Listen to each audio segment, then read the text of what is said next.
जय जगन्नाथ नमस्कार। आसतु नजर पकईवा मयूरभंज जिलार बछा बछा खबर गुड़िक उपरे। आपन जदि मयूरभंज को भल पाउथांती ताहेले वीडियोटी को शेष पर्यंत देखंतु। आउ चैनल को जो मैंने प्रथम कर आछंती सब्सक्राइब करंतु। आजिर प्रथम खबर, बारिपदा सहरर विभिन्न स्थान में गुटखा दुकान में चढ़ाऊ फाइन आदाय। कटपा आईन को नहीं बारिपदा सहर में खुलामखुला भाव उल्लंघन करायाउछि। तेबे शिक्षानुष्ठान तथा जनगहली स्थान मानकरे कैंसर सृष्टि करथिबा सिगारेट समेत अन्यान्य तंबाकू बिक्रय होछि, जहाकू नियंत्रण करिया पई पुलिस अबकारी एवं स्वास्थ्य विभाग मिलित भाव चढ़ाऊ कराइछि। तेबे बारिपदा सहर विभिन्न स्थान में 2 दिन धरी दुकान में चढ़ाऊ जारी रखी गुटखा और सिगारेट आदि बिक्रय नहीं फाइन आदाय कराइछि। प्रथम पर्यायर नियम उल्लंघनकारी को प्रति दुकानी ठारू 200 टंका करी फाइन आदाय कराइछि। या सहित सचेतनता कराइछि। आउकु नियम उल्लंघन करी तंबाकू बिक्रय कले असाधु व्यवसायी को दृढ़ कार्यानुष्ठान ग्रहण कराजियो बोले सचेतनता कराଯାଇଛି। एही कार्यक्रमटी दिवा 1 घटिका ठारू अपराह्न 5 घटिका जाए चालू रही। परवर्ती खबर, बेतनटी थाना कृष्णचंद्रपुर फांडी अधीन तुंगाधुआ ग्राम में जमीबाड़ी गंडगोल को केन्द्र कर अश्लील भाषा गाड़ीगुलज धमक चमक अभियोग में शनिवार राति 9:30 मामला रुजु कर तदंत आरंभ कला बेतनटी पुलिस। एतलाकारी तुंगाधुआ ग्रामर उमेश बेहेरा अभियोग मुताबक पैतृक संपत्ति उपरे जबरदस्त घर करने तथा प्रतिवाद करिबारु अश्लील भाषा गाड़ीगुलज कर जीवन मारिदेवार हत्या धमक सांग को अन्यान्य धमक चमक देवा नहीं बेतनटी थाना एतला दायर करथिले। एने बेतनटी पुलिस 34 नंबर एक मामला रुजु कर तदंत आरंभ करिछि। परवर्ती खबर, शिरीषबणी हाट अंचल जुआ खेल पर चढ़ाऊ कला पुलिस। 2 जुआड़ी गिरफ जुआड़ी मैंने हेले बारिपदा टाउन थाना अंतर्गत पड़ास्थिया अंचल लक्ष्मीधर सिंह और बारिपदा सदर थाना अंतर्गत असनबणी ग्रामर परिमल हांसदा। बारिपदा सदर थाना पुलिस द्वारा शुक्रवार अर्थात जनवरी 31 तारिख में पेट्रोलिंग जारी रखा बेले जुआ खेल चलता नहीं विश्वस्त सूत्रु खबर मिलता। यह शिरीषबणी हाट अंचल संध्या प्राय 7:20 समय चढ़ाऊ कराइथिला। तेबे जुआड़ी दंडीमुंडी खेलुवा बेले पुलिस को देखी खसवा चेष्टा करुवा बेले 2 जन को गिरफ्त करा। तेबे गिरफ 2 जन को कटचाण करा बेले निकटरू टंका कार्ड और अन्यान्य जुआ खेल सामग्री जबत कराई। एने शनिवार पुलिस पक्षर सूचना दी जाए। परवर्ती खबर, जिला पुलिस तरफ ररुआ थाना अधीन में ररुआ सुक्रुड़ी ब्लॉक 27 वरिष्ठ नागरिकों को परिचय पत्र प्रदान कराई। आयोजित कार्यक्रम को थाना अधिकारी सुमंत सेठी परिचालना करथिबा बेले करंजिया उपखंड थाना अधिकारी सुब्रत कुमार उपस्थित रही वरिष्ठ नागरिकों को परिचय पत्र वितरण करथिले। सुक्रुड़ी ब्लॉक वरिष्ठ नागरिक संघर सभापति कानुचरण गिरी, सभ्य चंद्रशेखर दास, ररुआ वरिष्ठ नागरिक संघ सभापति देवमित्र आनंद पाणिग्राही, उपखंड वरिष्ठ नागरिक संघर सभापति स्वरूप चंद्र दास, अधिकारी प्रमुख वरिष्ठ नागरिक निमते दि जाइथिबा सुविधा सुजोग संपर्क में आलोचना करथिले। बस यात्रा समय संरक्षित सीट प्रदान, बैंक चाउल बंटन केन्द्र में मधुबाबू पेंशन आनिबा बेले डाक्तरखाना लंबा धाड़ी में छेड़ा न होई स्वतंत्र धाड़ी व्यवस्था करने किंबा अग्राधिकार प्रदान करने दिगरे समस्त सरकारी एवं बेसरकारी अनुष्ठान ध्यान देवाकू सरकार निर्देश देइछन्ति। समस्त वरिष्ठ नागरिकों को निर्भर प्रतिश्रुति दे एसडीपीओ कहिथिले मयूरभंज पुलिस वरिष्ठ नागरिकों सर्वदा यत्नशील अटंती।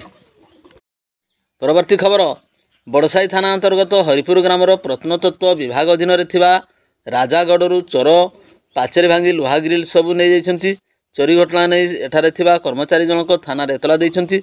पुलिस तरफ चोरों को चिन्हट कर धरवाई तदंत जारी रही थाना अधिकारी कहते। प्रकाश थाउ कि राजागढ़ जत्न 2 जन कर्मचारी थिबा बेले रात्रि जगाड़ी नाहंती। एभली गुरुत्वपूर्ण स्थान में प्रत्नतत्व विभाग तरफ जगाड़ी नियुक्ति साधारण दाबी होउछि। परवर्ती खबर, अहिराज सापंक प्रजाति भितर होउछि राजा। समग्र पृथ्वी में यही अहिराज सबुठारु विषधर एवं सबुठारु अधिक भयंकर बोली विवेचना करा जाए। एक विराट अहिराज साप को बांगरीपसी ब्लॉक मानगढ़ पाख नितेई गाँव उद्धार करा जाई विदुभंडार जंगल में छाड़ दी। अहिराजटी पाखापाखि 12 फुट लंबर हेबो बोली प्रकाश। परवर्ती खबर, करंजिया ब्लॉक जरासाही नाल उपरे मोहली मद भाटी उपरे अबकारी विभाग अचानक चढ़ाऊ करा जाई 120 लिटर मोहली मद समेत 5800 लिटर पचकू जबत कराई। करंजिया ब्लॉक एनएससी विभिन्न स्थान में बेआईन मोहली मद कारबार बुद्धि पाउथुवा नहीं जिला अबकारी अधीक्षक प्रशांत कुमार कहन निर्देश क्रमे अतिरिक्त अधीक्षक सौम्यरंजन बेहेरा तत्वावधान କରଞ୍ଜା ଇନ୍ସପେକ୍ଟର ବିନୟ ତିର୍କି, ଓଆଇସି ରଶ୍ମିରଞ୍ଜନ ନାୟକ ଏବଂ ଠାକୁରମୁଣ୍ଡା ଜୟପୁର ସୁକ୍ରୁଳି ଓଆଇସି ମିଳିତ ବଳ ଏହି ଚଢ଼ାଉରେ ସାମିଲ ଥିଲେ। ନାଳ ଉପରୁ ମଦ ରନ୍ଧା ସାମଗ୍ରୀ ପ୍ଲାଷ୍ଟିକ୍ ଡ୍ରମ୍କୁ ମଧ୍ୟ ଜବତ କରାଯାଇଥିଲା। ଚଢ଼ାଉ ସମୟରେ ଅଭିଯୁକ୍ତମାନେ ଘଟଣାସ୍ଥଳରୁ ଫେରାର ହୋଇଯାଇଥିଲେ। ପରବର୍ତ୍ତୀ ଖବର, ଲକ୍ଷାଧିକ ଟଙ୍କା ମୂଲ୍ୟର ଏକ କେନ୍ଦୁପତ୍ର ବୋଝେଇ ପିକଅପ୍କୁ ପୂର୍ବାହ୍ନ ମଣଦା ବନାଞ୍ଚଳ ଅନ୍ତର୍ଗତ 39 ନମ୍ବର ଜାତୀୟ ରାଜପଥ ଦ୍ୱାରସିଣୀ ଘାଟିର ରାଜାବସା ଗ୍ରାମ ନିକଟରେ ଜବତ କରାଯାଇଛି। ବିଶେଷ ସୂତ୍ରରୁ ଖବର ପାଇ ବିଶୋଇ ଥାନା ଅଧିକାରିଣୀ ମିନିବାଇ ସଦଳ ବଳେ ଜାତୀୟ ରାଜପଥ ରାଜାବସା ନିକଟରେ ପୂର୍ବାହ୍ନରେ ସଜାଗ ଥିଲେ।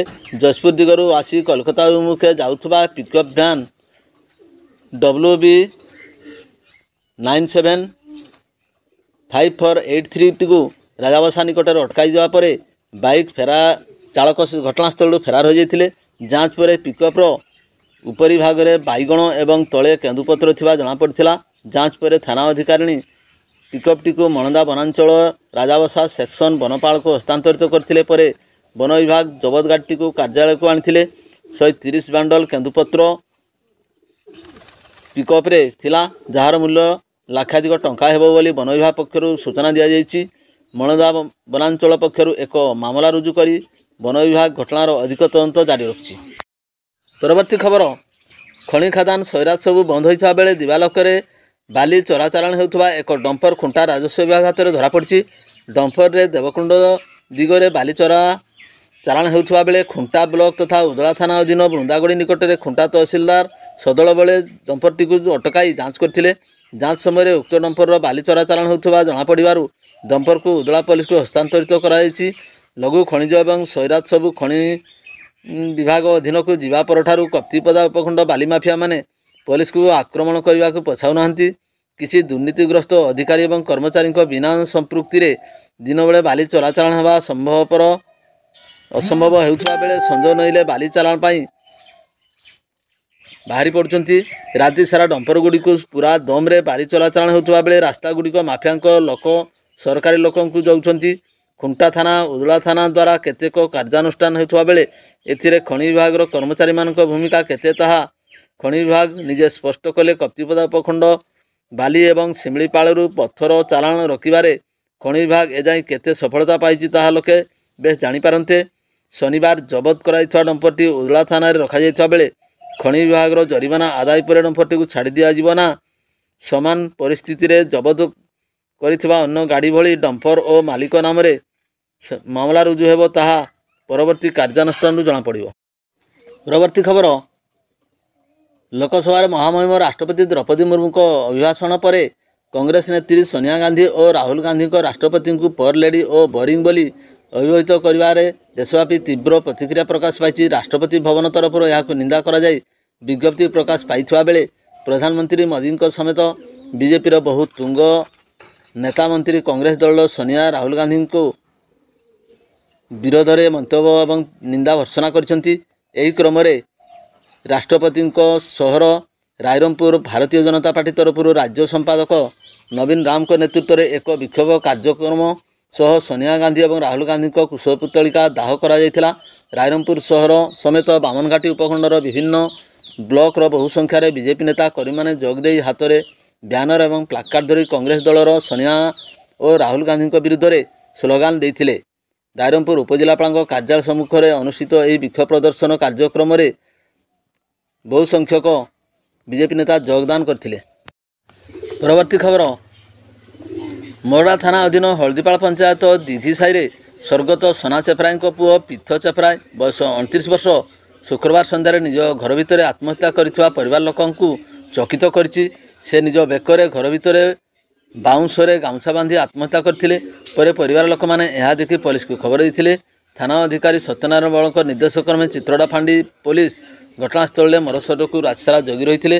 ଶନିବାର ସକାଳେ ଥାନା ଅଧିକାରୀ ASI ଦୀନବନ୍ଧୁ ଦେହୁରୀ ଘଟଣାସ୍ଥଳରେ ପହଞ୍ଚି ଝୁଲନ୍ତା ଶବ ତଳକୁ ଓହ୍ଲାଇ ଶବ ବ୍ୟବଚ୍ଛେଦ ପାଇଁ ବାରିପଦା ବଡ଼ ମେଡ଼ିକାଲକୁ ପଠାଇ ଶବ ବ୍ୟବଚ୍ଛେଦ କରି ପରିବାରବର୍ଗଙ୍କୁ ହସ୍ତାନ୍ତରିତ କରିଥିଲେ।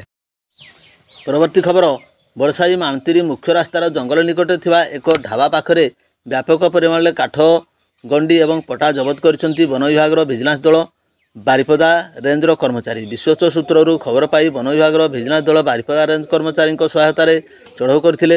ଚଢ଼ାଉ ସମୟରେ 35 ସିଫ୍ଟ କାଠଗଣ୍ଡି 55 ସିଫ୍ଟ କାଠପଟା ଜବତ କରିଛି ଏବଂ ଏହାର ଆନୁମାନିକ ମୂଲ୍ୟ 1.5 ଲକ୍ଷ ଟଙ୍କା ହେବ ବୋଲି ବାରିପଦା ବନଖଣ୍ଡ ଅଧିକାରୀ ଏ ଉମା ମହେଶ କହିଛନ୍ତି। ବଡ଼ସାହି ଅଞ୍ଚଳରେ ପ୍ରତ୍ୟେକ ଦିନ ବହୁ ପରିମାଣରେ କାଠ ପଡ଼ୋଶୀ ଜିଲ୍ଲାକୁ ଚାଲାଣ ହେଉଥିବା ସହିତ ଜଙ୍ଗଲଗୁଡ଼ିକରୁ ବ୍ୟାପକ ଭାବେ କାଠ କଟା ହେଉଛି। ମାତ୍ର ସ୍ଥାନୀୟ ବନ କର୍ମଚାରୀମାନେ ଏଥିପ୍ରତି ଦୃଷ୍ଟି ନ ଦେଇ କେବଳ ନୂତନ ଗଛ ଲଗାଇବା ଏବଂ ହାତୀ ଘଉଡ଼ାଇବା କାର୍ଯ୍ୟରେ ନିଜକୁ ସୀମିତ ରଖିଛନ୍ତି ବୋଲି ସାଧାରଣରେ ଚର୍ଚ୍ଚା ହେଉଛି। ମୁଖ୍ୟ ରାସ୍ତା ପାର୍ଶ୍ୱରେ ଏତେ ପରିମାଣରେ କାଠ ଗଚ୍ଛିତ ଥିବାବେଳେ ସ୍ଥାନୀୟ ବନ କର୍ମଚାରୀ ଜାଣି ନ ପାରିବା ଓ ବାରିପଦାରୁ ଭିଜିଲାନ୍ସ ଦଳ ଆସି ଜବତ କରିବା ସ୍ଥାନୀୟ ବନ କର୍ମଚାରୀଙ୍କ କାର୍ଯ୍ୟଦକ୍ଷତା ଉପରେ ପ୍ରଶ୍ନବାଚୀ ସୃଷ୍ଟି ହୋଇଛି। ପରବର୍ତ୍ତୀ ଖବର, ବିନା ଲାଇସେନ୍ସ ବିନା ହେଲମେଟରେ ବାଇକ୍ ଚଳାଇବା ଦଣ୍ଡନୀୟ ଅପରାଧ ଜାଣି ମଧ୍ୟ ଚାଳକମାନେ ବେପରୁଆ ଭାବେ ଗାଡ଼ି ଚଳାଇବା ଯୋଗୁଁ ଦୁର୍ଘଟଣାର ପରବର୍ତ୍ତୀ ସମୟ ଦୁର୍ବିଷହ ହୋଇପଡ଼ୁଛି। ଏଥିପାଇଁ ପୁଲିସକୁ ସମସ୍ତ ଯାନ ଯାଞ୍ଚ କରିବା ପାଇଁ ଯେଉଁ କ୍ଷମତା ଦିଆଯାଇଛି ତାହାର ବଳରେ ସେମାନେ ଯାଞ୍ଚ କରୁଥିବା ଦେଖିବାକୁ ମିଳିଛି। ଦୈନନ୍ଦିନ ପଦ୍ମନାଭପୁର ଟୋଲ୍ ପ୍ଲାଜା ନିକଟରେ ଯାଞ୍ଚ ଚାଲୁଥିଲେ ମଧ୍ୟ ଶନିବାର ପୂର୍ବାହ୍ନରେ ବୈଶିଙ୍ଗା ପୋଲିସ ରୁପ୍ସା ରାସ୍ତାର ବଳଦିଆ ଛକ ନିକଟରେ ଏହି ଯାଞ୍ଚ କରିଥିବା ଦେଖିବାକୁ ମିଳିଥିଲା। 28 ଜଣ ଅମାନିଆ ବାଇକ୍ ଚାଳକଙ୍କ ଠାରୁ 28,000 ଟଙ୍କା ଆଦାୟ କରାଯାଇଥିବାର ସୂଚନା ମିଳିଛି। ଏହି ଯାଞ୍ଚରେ ବୈଶିଙ୍ଗା ପୋଲିସ ସମସ୍ତ କର୍ମଚାରୀ ଏବଂ ଅଧିକାରୀ ସହଯୋଗ କରିଥିଲେ। ପରବର୍ତ୍ତୀ ଖବର, ବାରିପଦା ସ୍ୱତନ୍ତ୍ର ଭିଜିଲାନ୍ସ ଜଜ୍ ପୂର୍ଣ୍ଣିମା ଜେନା ଶୁକ୍ରବାର ଏକ ଆୟ ବହିର୍ଭୂତ ସମ୍ପତ୍ତି ମାମଲା ଶୁଣାଣି କରି ଜୁନିୟର MBI ଅମିତ କୁମାର ରଣାଙ୍କ ସମେତ ତାଙ୍କ ପରିବାର 3 ଜଣଙ୍କୁ ନିର୍ଦ୍ଦୋଷରେ ଖଲାସ କରିଥିବା ଜଣାଯାଇଛି। 2008 ମସିହାରେ ଜୁନିୟର MBI ଶ୍ରୀ ରଣା ଆୟ ବହିର୍ଭୂତ ସମ୍ପତ୍ତି ଠୁଳ କରିବା ନେଇ 42/2008 ନମ୍ବରରେ ଏକ ଭିଜିଲାନ୍ସ ମାମଲା ରୁଜୁ ହୋଇଥିଲା ଏବଂ ଅଭିଯୁକ୍ତ ଶ୍ରୀ ରଣାଙ୍କ 29,78,391 ଟଙ୍କାର ବେଆଇନ ସମ୍ପତ୍ତି ଥିବାର ଭିଜିଲାନ୍ସ ବିଭାଗ ପକ୍ଷରୁ ଦର୍ଶାଯାଇଥିଲା ଏବଂ ପରେ ଏହି ମାମଲା ଅଦାଲତରେ ବିଚାରାଧୀନ ଥିଲା। ଅଭିଯୁକ୍ତଙ୍କ ପକ୍ଷରୁ ଆଇନଜୀବୀ କୈଳାସ ଚନ୍ଦ୍ର ସହ ହେମନ୍ତ ମଣ୍ଡଳ ମାମଲା ପରିଚାଳନା କରିଥିଲେ। ଭିଡ଼ିଓଟିକୁ ଶେଷ ପର୍ଯ୍ୟନ୍ତ ଦେଖିଥିବାରୁ ଅନେକ ଧନ୍ୟବାଦ।